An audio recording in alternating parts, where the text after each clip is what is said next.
Ma vie me déprime, j'ai envie de changer de vie. Bonjour, je m'appelle Tammy Cabage, auteur de plusieurs best-sellers, entrepreneur, investisseur. J'aide les personnes qui veulent agir à exploser leurs limites. Alors, je vais répondre ici à une question qui m'a été posée sur LinkedIn. Je ne vais pas donner le nom de cette personne pour les raisons évidentes, vous allez comprendre. Bonjour, j'ai vraiment besoin de changer carrément ma carrière, ma vie. Sincèrement, j'ai un mari qui ne bouge pas.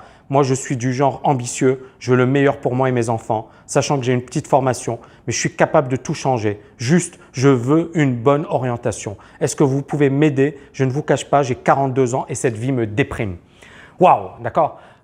Donc, effectivement, c'est un problème classique, c'est-à-dire que bon, c'est un âge critique, 42 ans, c'est le bel âge, c'est-à-dire que c'est le moment où il faut effectivement réaliser de grandes choses. Mais c'est également le moment où on se dit, ben voilà, c'est maintenant ou jamais, quoi. Il faut que je fasse des choses. Et si on n'a pas une belle carrière ou si on n'a pas réalisé des choses, ben voilà, on se pose des questions et ensuite, voilà, il y a également la vie de couple. C'est souvent la période où il y a des divorces, hein. La période des 40 ans, c'est toujours une période critique. On parle bien de la crise de la quarantaine. Bon, moi, ce que j'ai envie de dire, premièrement, il faut arrêter de dire « c'est la faute de mon mari ». Peut-être que ton mari, il est paresseux et alors? Et alors? D'accord? C'est-à-dire que ce n'est pas de sa faute, c'est de ta faute. C'est-à-dire il faut à un certain moment, il faut assumer ses responsabilités. C'est jamais la faute des autres. C'est jamais la faute, c'est toujours de ta faute. Pourquoi?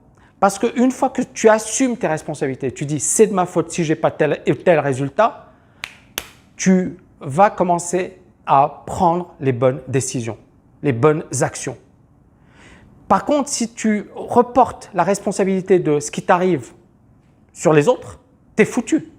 Par exemple, moi je me disais, voilà, mon père il n'est pas riche ou voilà, on ne vivait pas dans… Et je disais, c'est à cause de mes parents, j'aurais aimé avoir des parents. Moi je me disais, soit, quand j'étais jeune, c'était les extrêmes. Soit j'aurais voulu avoir des parents riches, soit j'aurais préféré ne pas avoir de parents, quoi. Pour vous dire, hein. Mais au final, c'est une connerie. Et au final, je kiffe mes parents. Et au final, mes parents, ils ont fait énormément. Mon père, il est décédé et c'est quelqu'un de génial. Mais j'étais comme ça parce que c'est humain, parce qu'on veut reprocher aux autres. Non, tu te bouges. Ce n'est pas la faute de tes parents, ce n'est pas la faute de ta femme, ce n'est pas la faute de ton mari, ce n'est pas la faute de tes enfants. Tu te bouges.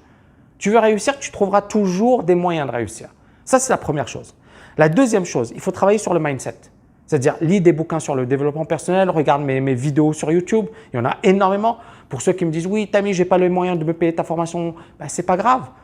Il y a 1800 vidéos sur YouTube, les amis. 1800 vidéos. Après, si tu veux du très, très, très lourd, ben, tu rejoins mes programmes de formation. Mais il y en a qui me disent « Tammy, rien que tes vidéos gratuites, c'est énorme ». Il y a récemment quelqu'un qui m'a dit « Tammy, j'ai monté une chaîne de restaurants japonais sur la Côte d'Azur. Je n'ai pas suivi tes formations, j'ai juste regardé tes contenus gratuits. » Donc, l'idée, elle est là, c'est qu'il faut même arrêter parce qu'il y en a qui me reprochent, qui me disent « Oui, mais Tammy, c'est payant, etc. » Non, non, quand on veut, on peut. Maintenant, si tu veux accélérer, tu trouveras les moyens. Moi, quand j'étais étudiant et j'étais fauché, je ne suis pas allé mendier et dire « S'il te plaît, tu m'aides. » Non, j'ai épargné, j'ai évité certaines dépenses et j'ai mis, voilà, pas de sortie avec mes potes, pas de cigarettes, toutes les dépenses débiles qui vont bouffer votre épargne. Or, les gens, ils vont préférer dépenser leur argent dans des cafés, dans sorties, dans des cigarettes, au lieu de le placer dans leur éducation. Donc, moi, mon intelligence, entre guillemets, c'était à ce moment-là bien précis de me dire « Tu veux t'en sortir ?» Je vais vous donner un exemple. Moi, j'ai fait Assas. J'ai eu la chance déjà de faire cette université et ce magistère banque-finance, ce master en finance parce que c'est une excellente formation. Mais quand j'ai été intégré, bon, bah, voilà, je me suis retrouvé avec des gens qui étaient bien plus riches que moi, entre guillemets, qui étaient même bien plus riches que la moyenne des Français. C'était un autre monde. Tu appelais chez eux, tu tombais sur la gouvernante. Il y avait une gouvernante, non, monsieur n'est pas là. Le gars, il est étudiant avec moi, tu tombes sur la gouvernante qui dit non, monsieur n'est pas là. Tu dis, c'est pas possible.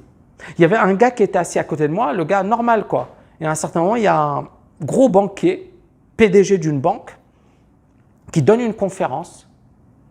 Et à la fin, le gars qui était assis à côté de moi, il lui fait la bise. Et moi, je me dis, c'est quoi ce bordel? Et ce même mec, il a trouvé un stage dans une banque d'affaires, Merrill Lynch, banque d'affaires américaine. Et en fait, d'après ce qu'il nous disait, ouais, je leur disais, voilà, je joue au golf. Le gars, il n'était pas aussi carré, il n'avait pas bossé autant que moi, etc. Donc, ce n'est pas juste. Donc, moi, j'envoyais des CV, j'avais rien. Lui, il n'avait même pas besoin d'envoyer des CV, il leur disait, je joue au golf. Et ça suffisait. Et il avait un appartement à côté de la place Vendôme, rue de Rivoli. C'est-à-dire que j'aurais pu me dire, c'est injuste. Pourtant, j'ai un parcours de malade. Non seulement j'ai réussi à intégrer la finance de marché, je me suis retrouvé trader à Londres, alors que beaucoup de mes camarades, avec tous leurs pistons, n'ont pas pu avoir un tel poste.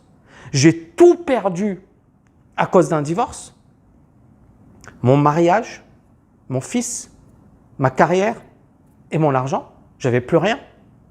J'ai rebondi en réussissant l'agrégation. Et puis, j'ai écrit des bouquins. Et je suis parmi voilà, mes camarades de promo. Probablement, j'essaie de voir, j'ai un autre ami qui a écrit également un gros bouquin, mais je suis probablement celui qui a écrit voilà, les best-sellers. Pourtant, ils avaient tous plus de moyens que moi, ils étaient plus riches que moi, ils habitaient dans les beaux quartiers, ils avaient plus d'avantages que moi. Donc, il y a deux manières de voir le monde. Soit tu te plains toute ta vie, soit tu agis. Soit tu te dis, ils ont plus d'argent que moi, ils sont plus riches que moi, ils ont plus ceci. Soit tu te dis à un certain moment, ok, moi voilà ma situation, mes avantages, mes inconvénients. On a tous des avantages et des inconvénients. Il faut arrêter de raconter n'importe quoi. N'importe quelle personne a des avantages, a quelque chose, a des qualités.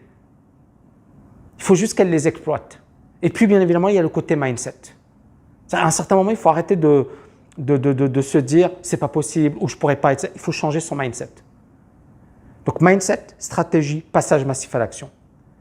Et donc, c'est ça ce que je te conseille. Tu travailles ton mindset, ensuite tu te dis « ok, qu'est-ce que je peux faire maintenant pour gagner plus d'argent, pour améliorer mon existence ?»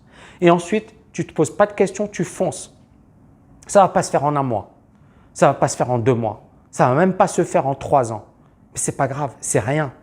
C'est-à-dire que beaucoup de gens veulent tout de suite. Moi, ma réussite actuelle, ça m'a pris des années.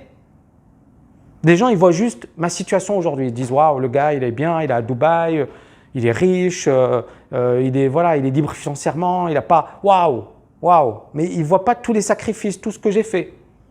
Ils voient juste aujourd'hui. Non, mais je vous rappelle qu'il y a eu hier, avant-hier, avant-avant-hier. Et ce n'était pas aussi bien qu'aujourd'hui. Donc, vraiment, changer cet état d'esprit. Et le conseil que je te donne, je le donne à tout le monde. C'est-à-dire, il faut réellement changer son état d'esprit. Stratégie, tu passes massivement à l'action. Le M, le B, le A. Si vous voulez en savoir plus, je vous ai préparé une grosse masterclass dans laquelle justement je parle du MBA. Je vous parle de ce processus qui m'a permis, mais qui a permis également à de nombreux étudiants de passer massivement à l'action. C'est au-dessus, en dessous, vous cliquez, vous participez à cette conférence, c'est du lourd. Je vous dis à bientôt les amis, ciao, ciao, ciao!